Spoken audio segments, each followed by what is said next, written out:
রাজধানীর শাহবাগ থানায় হত্যা মামলায় পুলিশের সাবেক আইজিপি চৌধুরী আবদুল্লাহ আল মামুনকে ৪ দিনের রিমান্ড দিয়েছে আদালত।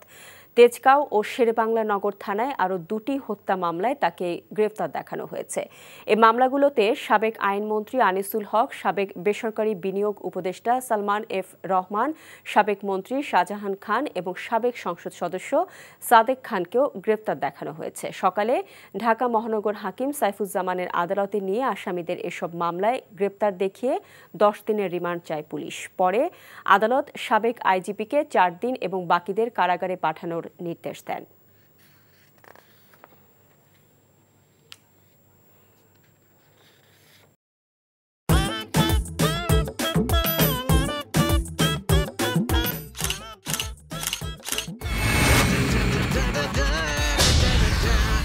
Thank you so much.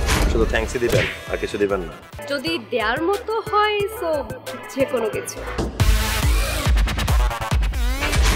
খুব খুশি লাগলো আপনার সাথে ডিল করে। Deal done. হ্যাঁ, 50 লাখ।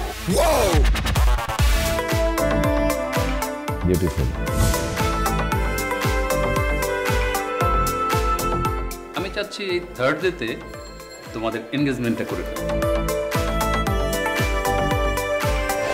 এখানে তো রতন নামে কোনো কিডনি ডাক্তার নাই তো। আপনি চিটার বাটপারে পাল্লায় পড়ছেন। আল্লাহ রে, আমি কি করব রে, আল্লাহ রে, আল্লাহ।